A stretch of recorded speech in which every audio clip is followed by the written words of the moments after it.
Eh bien, on va parler de la course VTT. VTT, vous le savez, vélo tout-terrain. Eh bien, la course VTT par étape la plus difficile au monde, eh bien, se déroule au Maroc. Ça a commencé le 24, aujourd'hui, dernier jour. L'organisation, bien entendu, avec 400 participants au total, 662 km, 6 étapes, la région d'Ifrane, et pas que ça, il y a Riocéanie et Marzouga. Bien entendu, beaucoup de choses à raconter à propos de cette compétition, la plus difficile, je rappelle, au monde. Pour nous en parler, Joan Laporta, Joan Laporta, c'est l'ancien président du Barça, et bien Joan Porta, président de la Titan Desert à travers le monde. Depuis 11 éditions, nous, on était très contents parce que la Titan Desert, c'est un événement sportif de mountain bike qu'il a été son personnalité dans le Maroc. Et nous, on essaye de promotionner toutes les régions que nous, on peut arriver. Non? C'est un exemple, cette édition qu'on a fait. On était à la région d'Ifrane, on était à la région de Rachidia. Et nous, d'ici, on essaye de donner à connaître à tout le monde que le Maroc, il y a des endroits magnifiques et on le fait à travers le sport, à travers la Titan Desert. Par rapport au parcours qui a eu lieu au Maroc, départ à Ifrane et arrivée aussi, qu'avez-vous pensé du parcours marocain?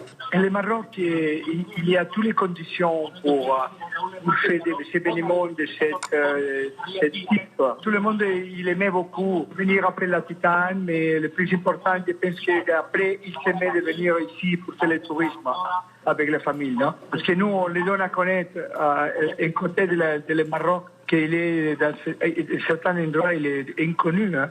Mais nous, avec les grands, on est beaucoup médias, on est beaucoup journalistes, on a beaucoup de télévision qui fait la retransmission chaque jour de cet événement et on peut regarder tous les paysages, tous les endroits et aussi la proximité de toutes les personnes marocaines. Non? Joan Porta, qu'avez-vous pensé de la compétitivité et de la qualité des coureurs présents à la Titan Desert?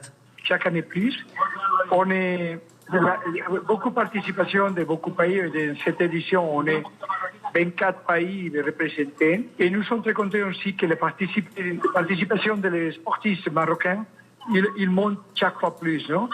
De fait, cette année, le meilleur classifié, il a été Saïd, qui l'a fait 26e dans la générale, que ça, c'est magnifique parce qu'on est parti 410. Et il faut imaginer dans quel niveau il faut être pour rester dans les premières 50. Non? Et l'équipe marocaine, ils sont là. Et nous sommes très contents parce que les premières années, on n'est pas les Marocains dans les premières 60, 70 classifiés premières. Et maintenant, on est beaucoup de concurrents marocains qui sont dans les 50 premières. Enfin, dernière question, la Titan Desert a signé un partenariat avec la Fédération royale marocaine de cyclisme. Est-ce qu'on pourrait s'attendre à de nouveaux partenariats avec la Fédération marocaine? C'est toujours, on n'a aucun doute.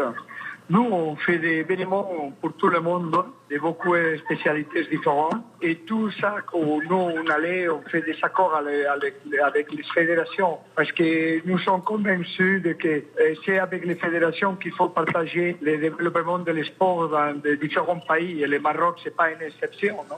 Bien sûr qu'on continuera à travailler ensemble avec la fédération marocaine. Voilà donc pour cette Titan, les compétitions Titan Désert et bien entendu le VTT, une compétition de VTT vélo tout terrain et ça se passe dans la région d'Ifrane, bien sûr le Grand Atlas avec les montagnes spectaculaires et les forêts impressionnantes et aussi des faibles températures même si bien vous l'avez sans doute remarqué, eh bien il fait plutôt chaud ces derniers jours. Voilà donc à 13h39, on va passer au football puisqu'il y a une journée de championnat qui se déroule, qui a commencé déjà la 26e hier avec la victoire de l'AS FAR face au Moreb de Tétouan 5-2. Aujourd'hui la suite avec